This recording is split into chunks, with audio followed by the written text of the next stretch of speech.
오늘은 2022년 마지막 새벽 예배입니다.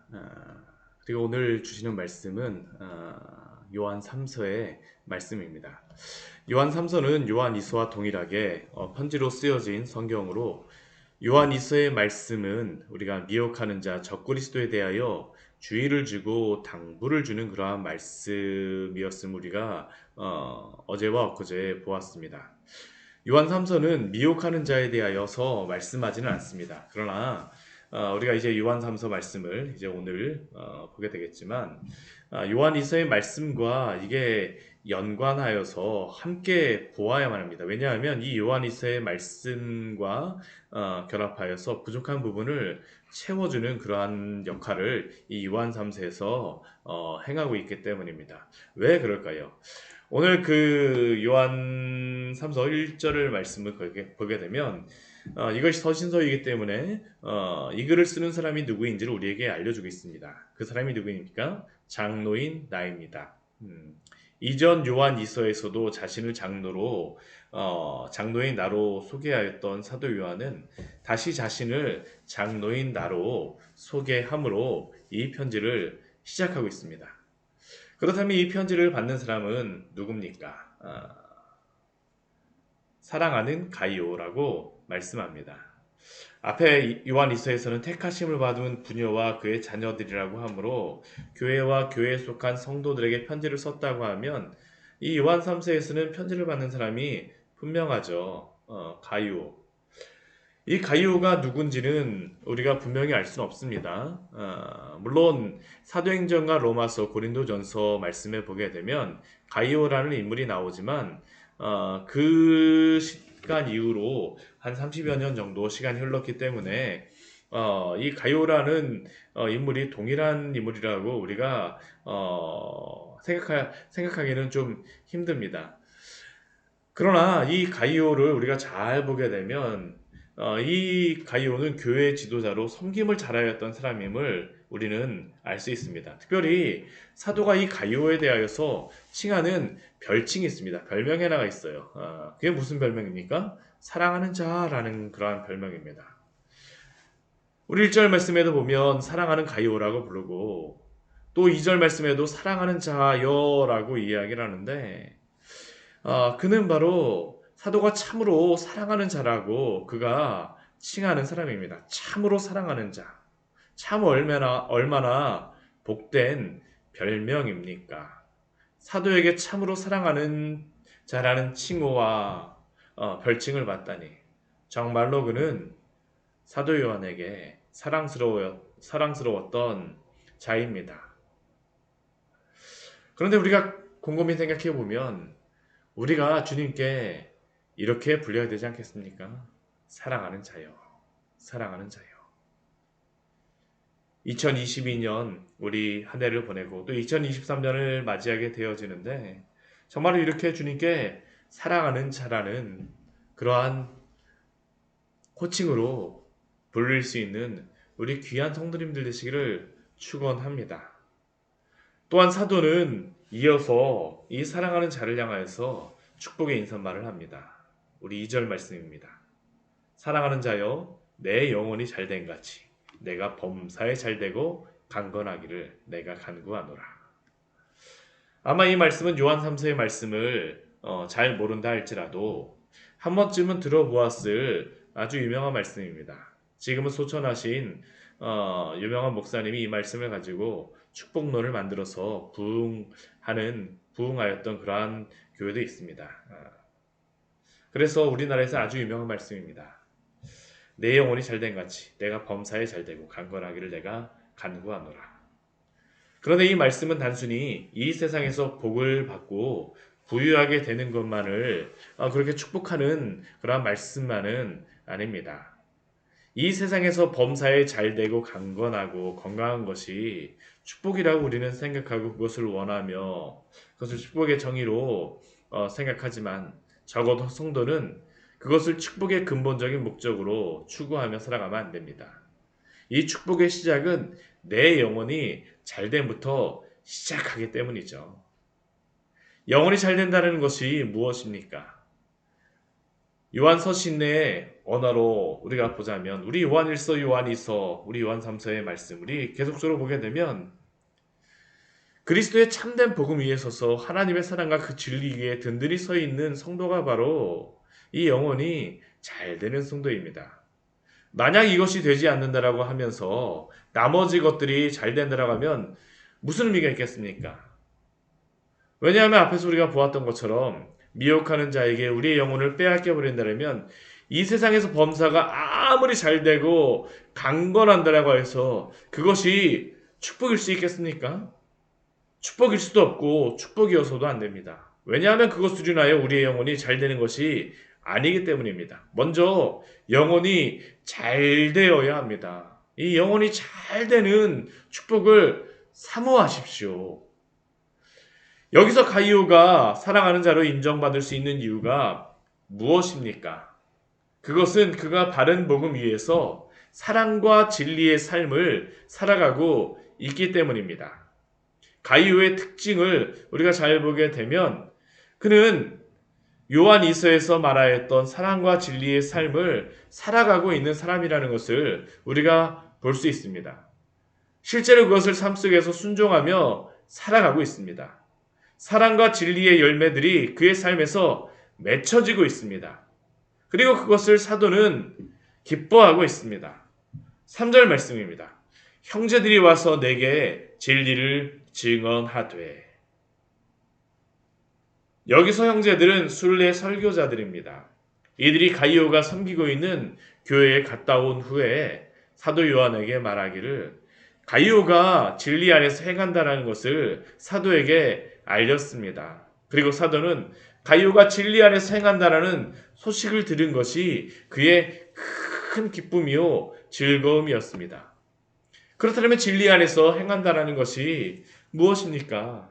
그것은 우리가 앞에서 계속적으로 보았던 것과 같이 예수 그리스도의 그 진리 위에서, 복음의 진리 위에서, 그리스도 안에서 가이오가 살아가고 있는 것이고 순종하고 있는 것이고 행하는 것입니다.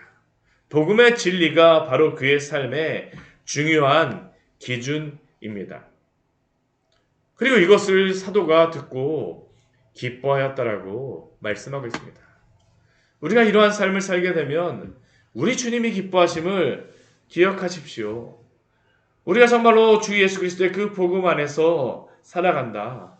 어떠한 순간에서도 그 복음의 진리 안에서 그 기준 위에서 살아가고 있다. 얼마나 우리 주님이 기뻐하시겠습니까? 이렇게 살아가시기를 날마다 사모하시기 바랍니다. 그리고 그렇게 살아가십시오. 또한 가이오는 그 진리의 기준을 가지고 사랑으로 순종하는 사람이었습니다. 5절 말씀해 보게 되면 이렇게 말씀하고 있습니다. 사랑하는 자여, 내가 무엇이든지 형제 곧 나그네 된 자들에게 행하는 것은 신실한 일이니.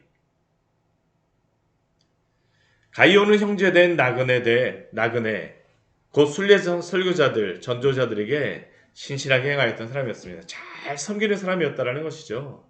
사랑 안에서 그는 섬겼습니다. 우리 6절 말씀해 보게 되면 이 사람들이 이 가이오에 대해서 이렇게 이야기합니다. 그들이 교회 앞에서 너의 사랑을 증언하였느니라. 가이오는 그의 사랑의 섬김이 그를 방문하는 모든 형제들에게서 칭찬을 받는 사람이었습니다. 왜 가이오의 섬김이 귀하겠습니까? 우리 7절 말씀해 보게 되면 이 순례 설교자들이 처하였던 여러 가지 환경에 대하여서 우리에게 말씀하는데 그것은 이 순례자들이 이 설교자들이 주의 이름을 위하여 나가서 이방인에게 복음을 전하지만 그들에게 아무것도 받지 아니하였던 겁니다. 사도 요한이 파송하며 함께한 이들은 주의 이름을 위하여서 나갔던 사람입니다. 그러나 그들은 주의 이름을 위하여 나가서 이방인들에게 아무것도 받지 아니하였습니다. 이 시대에는 여러 철학을 전하였던 그러한 사람들도 많았습니다. 그들은 사람들에게서 여러 가지 도움을 받곤 했지만 이 순례전도자들은 복음을 모르는 사람들에게는 어떠한 그 도움을 받지 않아야 했습니다.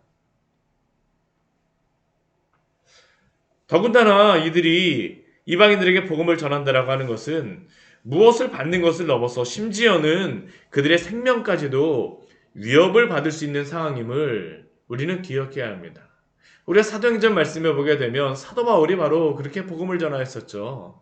복음을 전하다가 그가 사람들에게 환영을 받는 경우도 있었지만 대부분 많이 어땠습니까? 쫓겨다니고 때로는 돌로 맞기도 하고 생명의 위협을 받기도 하였습니다. 그리고 이러한 순례 초대교회 이 시대의 사도 요한이 그 파송하였던 이들도 여러 가지 생명의 위협도 고난을 받는 그러한 상황이었습니다. 그러나 그들은 주의 이름을 위하여 그 설교했던 자들이고 또한 각 교회를 섬겼습니다. 그리고 이러한 초대교회, 이러한 신실한 순례 선교자들을 섬기며 그들이 쉴 수 있는 환경을 제공하는 것은 그 시대의 가정교회의 중요한 책무였고 또한 가이올은 이 일을 잘 감당하였던 것이죠.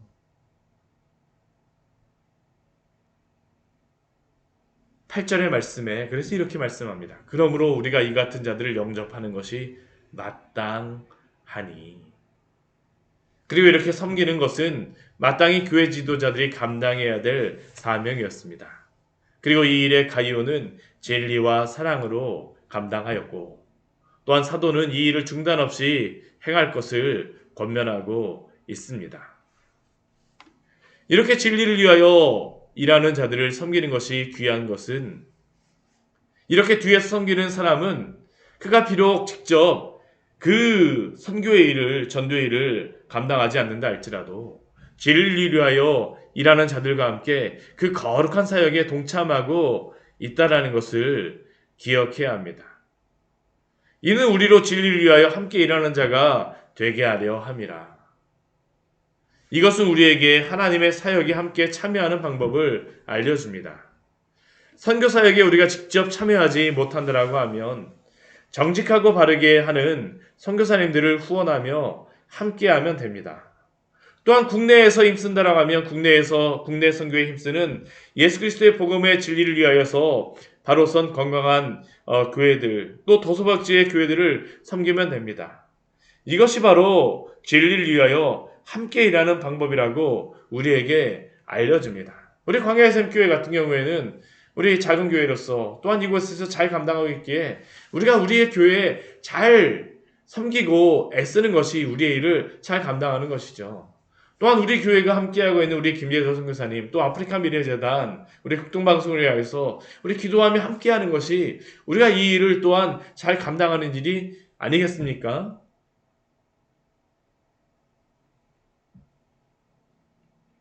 왜 요한 2서의 말씀과 요한 3서의 말씀을 같이 보아야 될까요?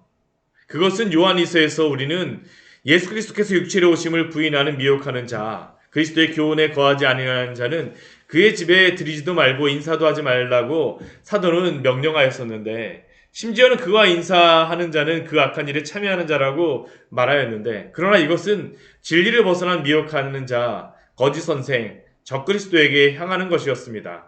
그렇게 행해야 됩니다. 적그리스도와 거짓 선생들에게는. 그러나 참된 진리 안에서 복음을 전하는 이 복음 전도자들에게는 복음을 위하여 생명을 걸고 애쓰는 이 사람들에게는 어떻게 해야 되겠습니까? 나가서 영접하는 것이 마땅합니다. 그리고 그렇게 행하는 것이 바로 사랑으로 행하는 것이며 또한 진리로 순종하는 것임을 우리에게 말씀합니다. 이것은 오늘 지금 이 시대에도 동일합니다. 교회는 예수 그리스도의 참된 복음의 진리 위에 서 있어야 합니다. 그리고 사랑으로 행해야 합니다. 그리고 이런 교회, 이런 목회자와 함께 하는 것이 필요합니다.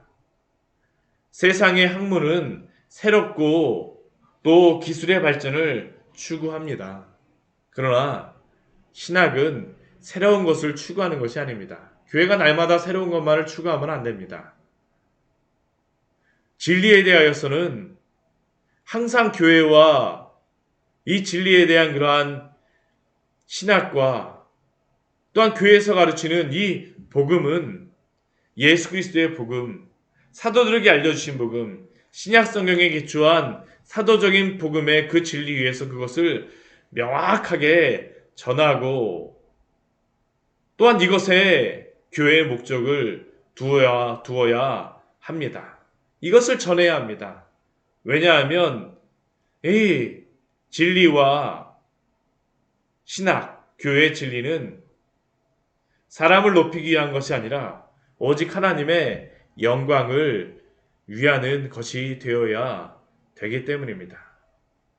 그렇기에 오늘 말씀과 같이 이 진리 위에서 교회가 세워질 수 있도록 함께하여 주십시오. 또한 사랑으로 함께하십시오.